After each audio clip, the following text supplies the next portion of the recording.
Est-ce que c'est important de le savoir? Oui. Parce que si vous ne le savez pas, la tension abîme les vaisseaux sanguins. Vous savez pourquoi nos routes se dégradent?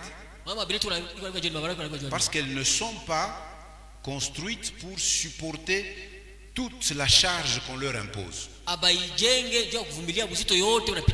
Nous ne drainons pas correctement les eaux de pluie. Nous mettons des couches comme ça. Si vous avez fait une route comme ça et puis un trac avec une grosse charge passe dessus, cette route ne fera pas longtemps. C'est la même chose avec nos vaisseaux sanguins. Quand la tension est haute, ça abîme nos vaisseaux sanguins. Nos vaisseaux sanguins sont les routes dans notre corps, les routes par lesquelles passe le sang pour circuler dans tout le corps et amener la nourriture à chaque partie de notre corps pour qu'il fonctionne. Quand les vaisseaux sanguins s'abîment, le cœur est atteint, le cerveau peut être atteint, les yeux s'abîment, nos reins s'abîment, même les vaisseaux qui vont vers les membres inférieurs peuvent se boucher. Et une des complications graves, c'est ce qu'on appelle AVC, accident vasculaire cérébral.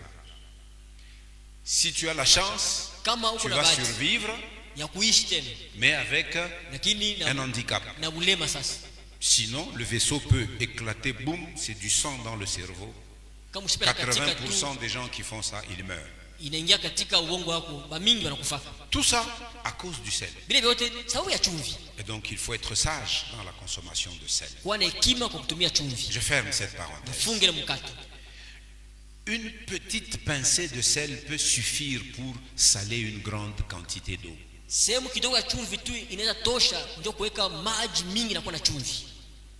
Amen, amen.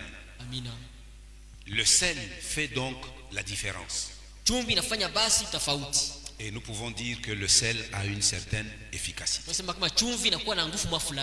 Et d'ailleurs, quand quelqu'un arrive à l'hôpital, on voit que banamupima tension, asema tension 0. Mais kama tunamupima pumzi ya uzima ikingarimu, tunabachomekaka kumai ya nchumvi. Ile wanasemaka sérum. C'est de l'eau salée. Tout simplement. On perfuse. Vous pouvez voir la tension. Vous voyez que le sel est important. Il y a des situations où on peut vouloir en utiliser beaucoup. Mais nous devons être sages pour savoir qu'il y a des situations où nous devons en utiliser très peu. Je vous donne une mesure. Papa comme maman. Vous avez déjà 40 ans. Vous devez diminuer votre consommation de sel. En pratique, c'est comment? Vous prenez une cuillère à café. On avait qu'à chumvi à table. Tu prends un couteau, le côté plat, tu coupes au-dessus. Tout ce qui reste dans le fond là, c'est ça ta ration pour un jour. C'est cette quantité là que tu dois mettre Musombe, Mugaingai, Mulengalenga, Ukanyama ou Kukasamaki, ça te suffit. Au-dessus, c'est trop. C'est clair que celui qui a des oreilles a une cour et à santé. Hein? Mais si nous avons l'occasion, nous en parlons. Amen, amen. Bon, il y en a qui payent la consultation pour entendre ça. Vous avez la grâce de recevoir ça gratuitement. Amen, amen. Le sel est donc efficace. Nous donc chrétiens, nous devons être semblables au sel. Notre présence dans ce monde doit faire la différence. Notre tâche est de modifier la saveur du monde. Tout comme le sel change le goût de l'eau ou des aliments. Nous devons donc continuellement nous poser cette question. Tunapasha kila mara kujiuliza ile ulizo. Nous devons continuellement nous interroger. Tunapasha kila mara kujiuliza. Est-ce que nous avons la saveur du sel? Je, tuko na onjo ya chumvi? Parce que Jésus dit, vous êtes le sel. Sababu Yesu anasema nini ni chumvi? Et si le sel perd sa saveur? Kama chumvi inapoteza onjo yake. Pose-toi la question, est-ce que j'ai continuellement la saveur du sel? Ujiulize, je, niko na kila mara onjo ya chumvi? Avons-nous une autre saveur que les gens qui nous entourent? Tuko na onjo ingine ya bale bado watuzunguluka? Les gens qui nous entourent reconnaissent-ils que nous sommes différents d'eux? Bado watuzunguluka batambua kama tuko tofauti nabo? Et si nous perdons notre saveur, kama tunapoteza onjo yetu, eh bien nous ne valons plus rien. Tuko babure tu. Nous n'avons plus de valeur. Atotana na bei. Quand on lit les mêmes propos de Jésus dans Luc 14 verset 35,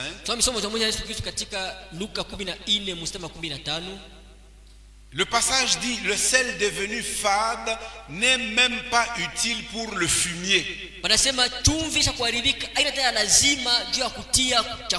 Hapana, le fumier. Alors pourquoi le fumier?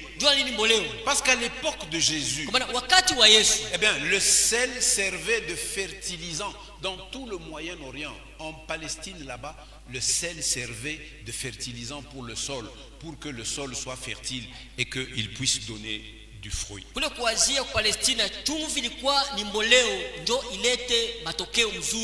Vous savez qu'au sud d'Israël, il y a la mer morte. Les eaux qui finissent dans la mer morte viennent de la mer de Galilée où Jésus a vécu. Et de la mer de Galilée, les eaux empruntent le fleuve Jourdain jusqu'au sud d'Israël. Et les eaux terminent leur course dans la mer morte. Cette mer ne débouche sur rien d'autre. Et la concentration de sel dans la mer morte est telle qu'on peut te prendre, on te jette dessus, tu flottes. Pourquoi? La densité de sel qu'il y a là. Et on exploite beaucoup l'industrie du sel autour de la mer morte. Jusqu'à aujourd'hui. Alors, il en est ainsi du chrétien qui est sans saveur. Si nous perdons notre saveur, eh bien, nous ne valons plus rien. Un chrétien sans saveur, c'est celui qui n'a pas la vie de l'esprit. Il n'a pas la vie du Saint-Esprit. Car c'est lui, le Saint-Esprit, qui forge notre caractère. Et il nous donne de manifester son fruit. Notre caractère, Matthieu 5, de 3 à 12. L'Esprit nous donne de manifester son fruit. Vous connaissez ces passages? Galates 5, 22 et 23. Alors, nous vivons dans un monde où on parle tout le temps du progrès. Le progrès est un sujet qui est très à la mode. Tous les pays du monde aspirent aux croissances et au développement. Et d'ailleurs, les politiques qui veulent être réélus, ils doivent présenter des bilans. Que regardez dans tel domaine, nous avons connu une croissance. Au début de notre mandat, nous sommes partis d'ici. À la fin de notre mandat, nous sommes là. Dans tel domaine, il nous manquait ceci. Maintenant, nous avons cela. Mais de quel progrès ont-ils réellement besoin? Les nations du monde. De quel progrès ont-elles réellement besoin? Est-ce qu'il s'agit seulement d'avoir plus de routes et de bonnes routes? Nous nous en plaignons, n'est-ce pas? D'avoir des routes qui ne sont pas en bon état. Est-ce qu'il faut avoir plus d'usines qui nous fabriquent toutes les choses dont nous avons besoin? Est-ce qu'il faut avoir plus d'écoles, plus d'hôpitaux, plus de confort pour dire nous sommes développés? Chacun dans une maison où il y a un climatiseur, chacun ayant un véhicule individuel pour se déplacer. Déjà avec nos routes ici, imaginez si nous tous chacun avait un véhicule. Vous savez les événements qui se passent à Kinshasa commencent à nous rattraper. Vous avez des gens qui habitent le Golfe, qui viennent travailler en ville. Quand vous arrivez au rond-point entre la Révolution et Kamanyola, il y a là une paroisse catholique, Sainte-Élisabeth. Je crois que nous sommes vendredi. Oui. Déjà à partir de 16h, quand vous sortez du domaine de la présidence, vous voyez déjà les feux rouges allumés à partir de là. Et c'est comme ça jusqu'au terminus. Il y a des gens qui font 2 heures, 3 heures, 4 heures pour arriver chez eux. Pourquoi? Nous avons tous voulu avoir des véhicules, mais nous n'avons pas des routes calibrées et adaptées pour rouler avec ces véhicules. Aujourd'hui, on parle d'indice du développement humain.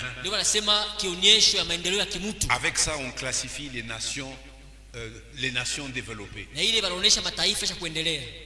En fait, ce dont les gens ont plus besoin,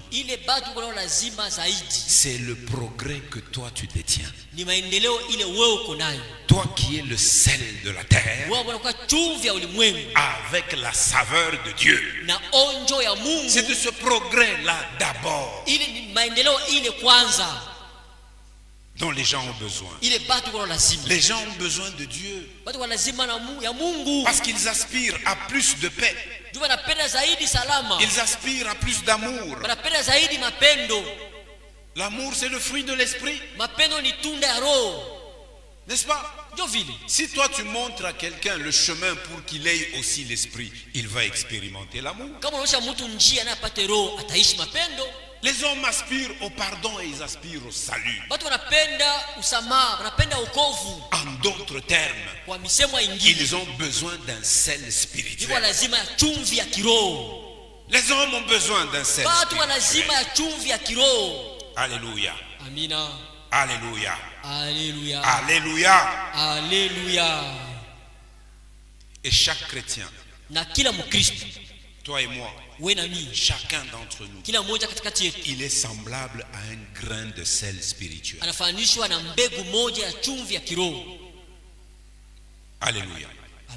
Eh bien, seuls les croyants qui sont authentiques, les chrétiens parvenus à leur maturité, sont aptes à apporter un véritable progrès, le progrès spirituel.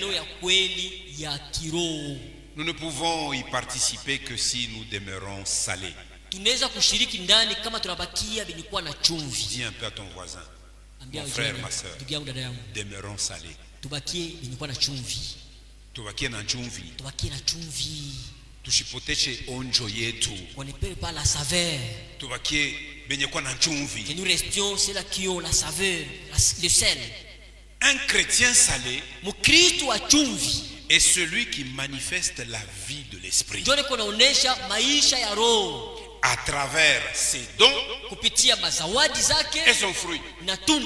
Une chrétienne salée est celle qui manifeste la vie de l'esprit à travers ses dons et à travers son fruit. Alléluia. Amina. Voilà ce que Jésus voulait nous dire quand il dit vous êtes le sel. Deuxième point. Versets 14 et 15. Vous êtes la lumière du monde. N'est-ce pas? Une ville bâtie sur une montagne et qui ne peut pas être cachée. Voilà à quoi Jésus nous compare. Eh bien, les chrétiens ne sont donc pas seulement le sel. Ils constituent aussi la lumière du monde. C'est le Saint-Esprit demeurant en nous qui apporte la lumière. Une lueur qui est celle de Christ. Et non pas la nôtre. Nous ne pouvons pas refléter cette lueur par nous-mêmes. C'est le Christ demeurant en nous par la vertu du Saint-Esprit qui nous permet de refléter cette lumière. Jean 8, 12. Qu'est-ce que Jésus dit?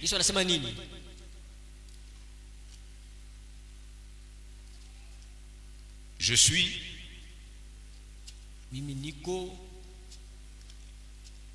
Je veux que quelqu'un me dise. Jésus leur parla de nouveau et dit: Je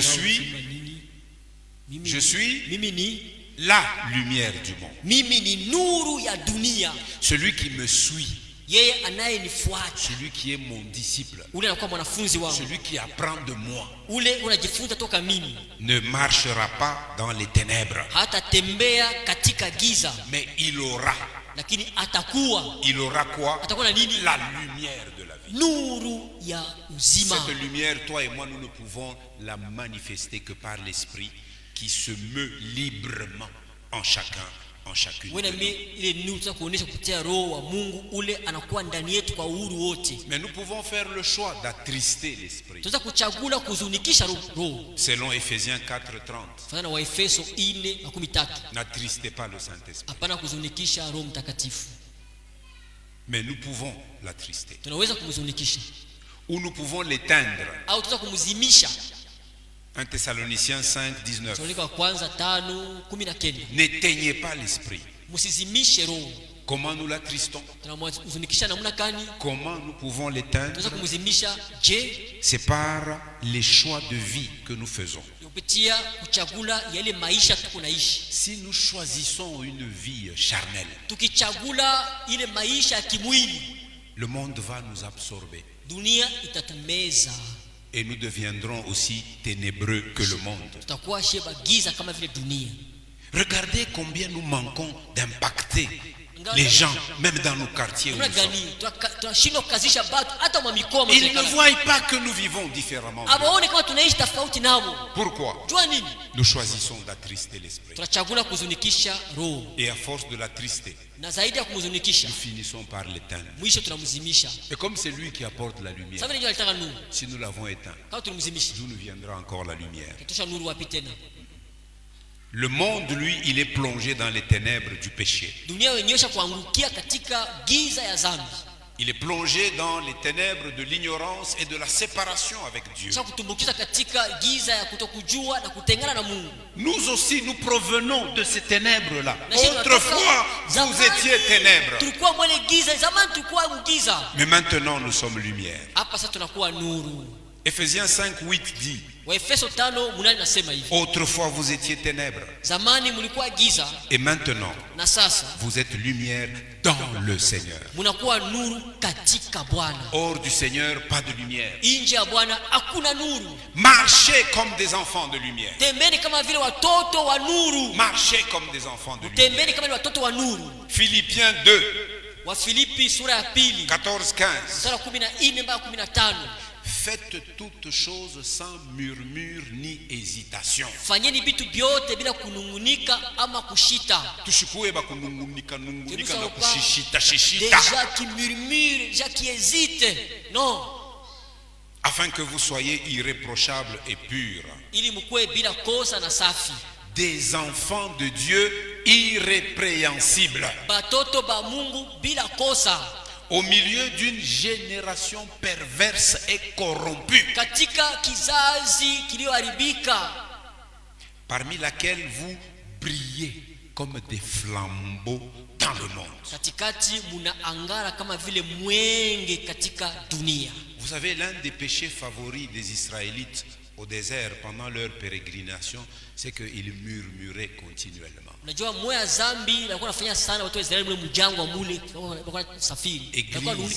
Église, n'imitons pas les péchés d'Israël. Ne murmurons pas. Ne faisons rien avec hésitation. Est-ce que ça, c'est vraiment important de faire? Mais aussi, ma représentation, cotisation, si tu ne veux pas mener, n'influence personne autour de toi. Ne murmure pas. Si nous pensons faire ces choses, c'est parce que nous voulons nous épanouir. C'est parce que nous voulons impacter le monde dans lequel nous sommes. Nous voulons leur communiquer une saveur que oui, mes frères et sœurs. Nous sommes les lumières qui indiquent aux hommes et aux femmes le chemin par lequel on peut accéder à Dieu. Nous sommes de ceux et de celles qui indiquent le chemin du salut. Toi et moi, nous avons connu ce chemin. Nous devons le faire connaître à d'autres. C'est la raison pour laquelle l'Esprit nous a été donné. L'Esprit ne nous a pas été donné pour que nous parlions seulement en langue. Non, essentiellement pour que nous portions le témoignage de Christ. Alors notre lueur éclaire par notre témoignage. Et notre exemple doit aussi éclairer. C'est-à-dire les paroles que nous prononçons, que ces paroles soient en accord avec les actes que nous posons. Alors là, nous aurons un témoignage qui peut impacter les gens. Alors les 8 vertus dont nous avons parlé dans Matthieu 5 de 3 à 12 ou à 10, nous avons dit qu'elles expriment le caractère chrétien, ainsi que les 9 facettes que nous voyons dans le passage de Galates 5 versets 22 et 23 de Paul. Eh bien, tout cela, c'est également des lumières. Et ça n'est pas qu'une saveur, mais c'est aussi une lumière.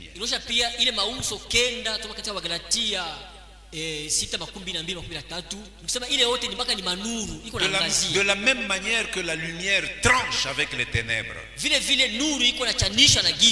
notre comportement doit être différent de celui du monde. Ceux du monde doivent être capables d'apercevoir notre clarté. Vous les étudiants, les élèves dans les écoles, les instituts d'enseignement supérieur et universitaire où vous allez, vous devez être différents. Chère maman, dans les quartiers où nous vivons, votre clarté doit être visible. Et oui. Eh bien, notre église, notre communauté, comme l'a dit le Seigneur au verset 14, doit être semblable à une ville située sur une montagne et qui n'est pas cachée et qu'on voit. En nous regardant, on lit Jésus. Comme ce fut le cas à Antioche, les disciples qu'enseignèrent Barnabas et Saul, pendant toute une année, ils ont suivi l'enseignement. Cet enseignement les a impactés, les a transformés. Et Acte 11, 26 nous dit que c'est à Antioche que pour la première fois, les disciples furent appelés chrétiens. À quoi on l'a vu? À leur témoignage, leur vie montrait des choses différentes. Alléluia. Leur vie a montré des choses différentes. Alléluia. Ce n'est qu'en suivant notre lumière, qui est la lumière de Christ, que nos contemporains pourront trouver le salut, ou le chemin qui conduit au salut. Nous pouvons gagner les gens sans parole. Sans parole. Et quand ils nous approcheraient, Comment ta vie est comme ça? C'est seulement Jésus. C'est seulement Jésus. Jésus est en moi. Et à partir de Jésus, et l'Esprit de Dieu est en moi. C'est l'Esprit de Dieu qui fait ce travail. Toi, tu veux que Jésus entre en toi. Montre le chemin du salut.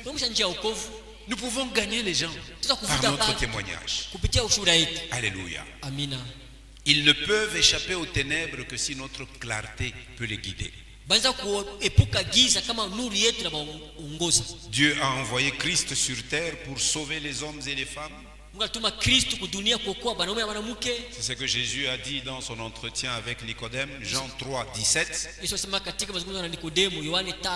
Après avoir dit dans Jean 3, 16, car Dieu a tant aimé le monde qu'il a envoyé son Fils. Au verset 17, il dit, Dieu n'a pas envoyé son Fils dans le monde pour juger le monde, mais pour que le monde soit sauvé par lui.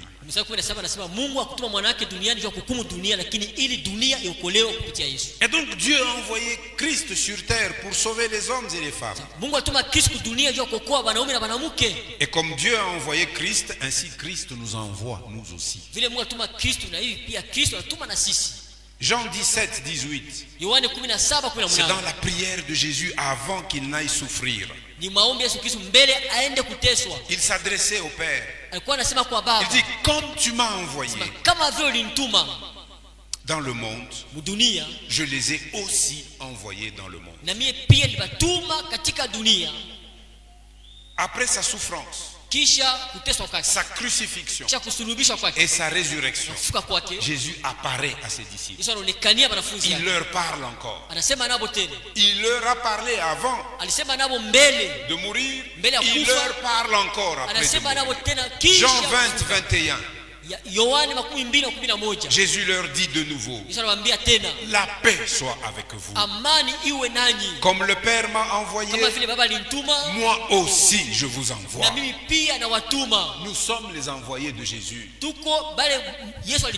Dans nos quartiers, nous sommes des témoins de Jésus. Au marché où nous allons, chère maman, nous sommes les témoins de Jésus. Au travail, dans les affaires où nous allons, cher papa, nous sommes les envoyés de Jésus. Chers enfants et jeunes gens, dans les écoles où vous allez, dans les instituts d'enseignement supérieur et universitaire où vous allez, vous êtes les témoins de Jésus.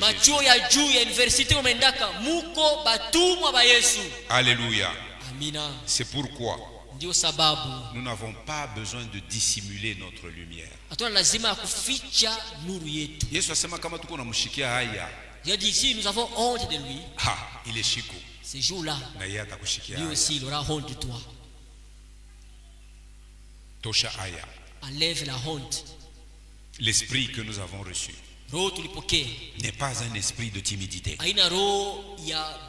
C'est un esprit de force, un esprit de sagesse, un esprit d'amour. Nous devons aimer ceux qui se perdent et leur amener le salut. Si le sel sans saveur est inutile, il en est de même pour une lampe qui est cachée sous un bol. Un chrétien dont la lumière n'éclaire pas est inutile. Il est semblable à un arbre fruitier qui ne porte pas de fruits. C'est ce que Jésus dit dans Jean 15, versets 5 et 6. Et donc nous devons nous interroger constamment. Est-ce que ma lueur illumine encore? Mbele utiliser mot ingine, mais napenda urudilie les mots. Parfois il y a lueur. Mwanga. Ma lueur. Est-ce que ça illumine encore? Pose toi-même ta question. Tu te la poses ou en français ou en swahili. Est-ce que ma lueur illumine encore? Est-ce que les gens voient ça? Est-ce que mon quartier est-ce qu'ils voient ça? Au travail où je vais, est-ce que les gens voient ça? Posons-nous cette question. Est-ce qu'il y a de l'huile dans ma lampe? Parce qu'il nous a parlé d'une lampe allumée qu'on ne met pas sous le boisseau, mais qu'on met sur un chandelier. Mais pour l'allumer, il faut avoir de l'huile. Y a-t-il de l'huile dans ma lampe? Et toi et moi, nous savons que l'huile, c'est l'image du Saint-Esprit. Notre lumière ne peut pas éclairer sans le Saint-Esprit. Et parce que l'huile s'épuise, regardez la parabole des 10 vierges. Il y en avait 5 sages, il y en avait 5 folles. Les sages s'assuraient que le récipient d'huile n'était jamais vide.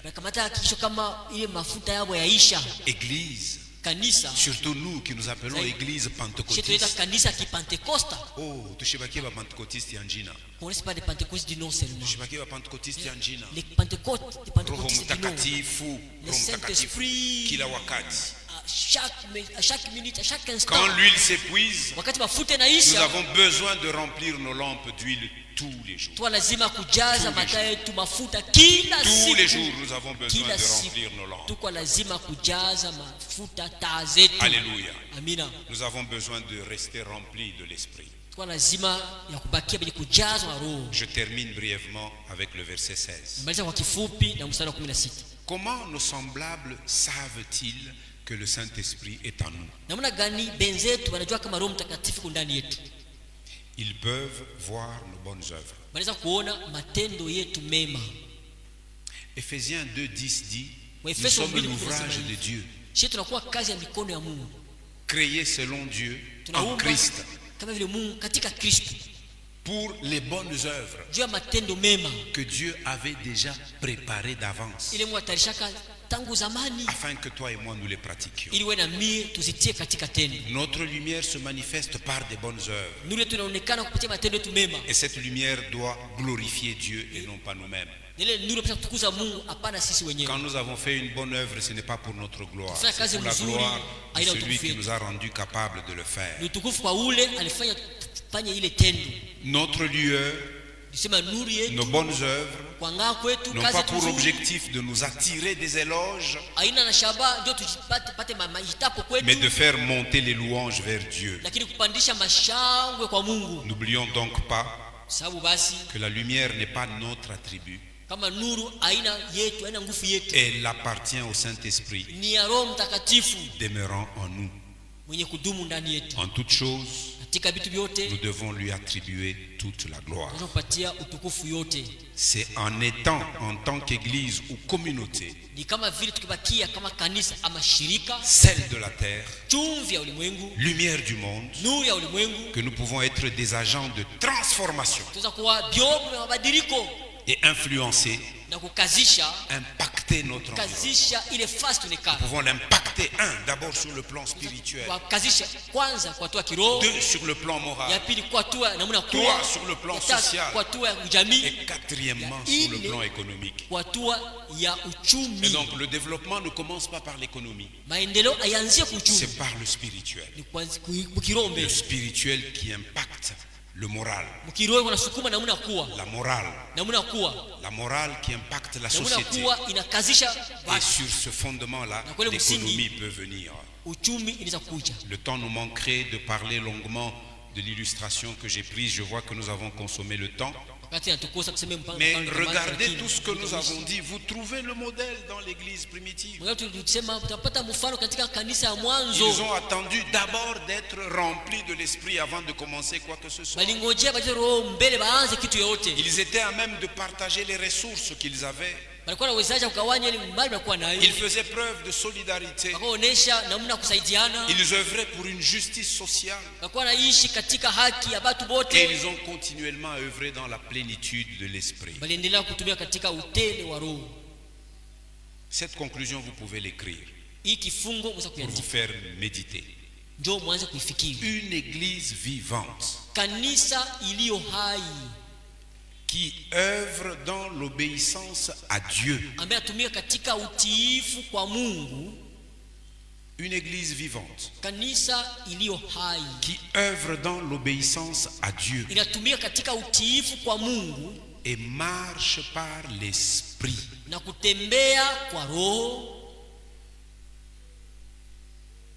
est une église qui impacte et transforme toujours son environnement.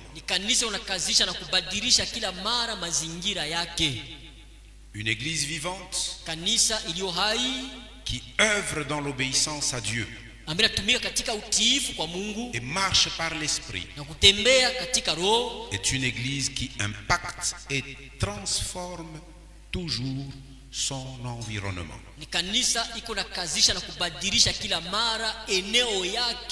Eh bien, prions pour que toutes nos assemblées et toute notre communauté redevienne cette église vivante et transformatrice. Amen. Amen. Amen. Pasteur Élisée Ouafar. Est-ce qu'on peut bien acclamer? Est-ce qu'on peut bien acclamer? Nous bénissons le Seigneur pour cette parole. Nous sommes les sels de la terre. Amen. Un message très important. Être le sel de la terre, c'est influencer les milieux dans lesquels vous vivez. Mais aujourd'hui on a du mal. Lorsque nous les enfants de Dieu nous arrivons dans un milieu, au lieu que nous nous influençons ces milieux, c'est les milieux qui nous influencent. Oh, que ferai, ce sont eux qui ont dit que je le fasse. Dieu vient de nous parler ce soir. Nous sommes les sels de la terre. La famille peut parler quelque chose, mais si c'est en dehors de la parole de Dieu, ne la faites pas, parce que vous êtes les sels de la terre. Au travail, on peut vous demander à faire quelque chose. Si c'est en dehors de la parole, ne le faites pas, parce que vous êtes les sels de la terre. Même pour l'évangélisation, les premiers ou les qualités d'un serviteur de Dieu, c'est son témoignage. Vous savez que dans les quartiers, même si vous voulez commencer l'œuvre de Dieu, la première des choses qui fera de sorte que les gens croient dans ce que vous faites, c'est votre témoignage. Si vous avez un bon témoignage, les païens diront que si quelqu'un est malade dans les quartiers, on vous cherchera. S'il y a un problème, on vous cherchera. Parce que vous êtes les sels de la terre. Mais si vous êtes ordonné ancien, pasteur, les gens regardent votre témoignage. Les gens regardent votre manière de vous comporter. N'est pas bonne. Même si on vous établissait pasteur, votre ministère aura des difficultés. Nous allons demander à Dieu ce soir qu'il nous aide à nous comporter réellement comme les sels de la terre, là où nous travaillons, dans nos familles, dans nos quartiers, dans nos parcelles, partout là où nous passons. Prie dans le nom de Jésus. Prie. C'est notre journée de prière. Prie dans le nom de Jésus.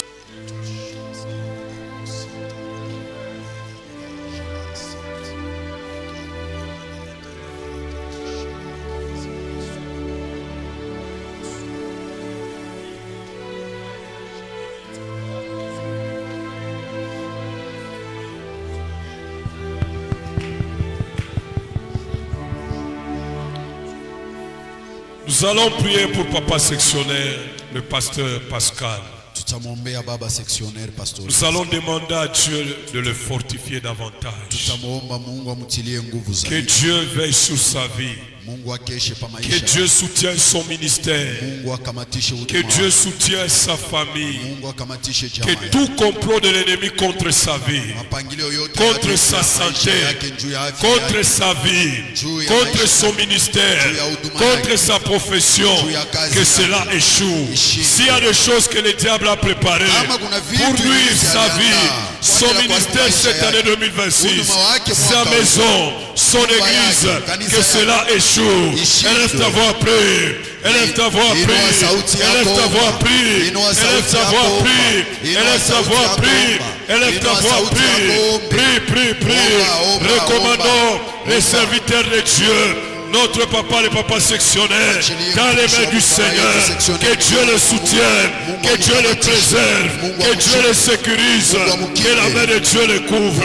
Prie au nom de Jésus, prie au nom de Jésus, prie au nom de Jésus, prie au nom de Jésus, prie, prie.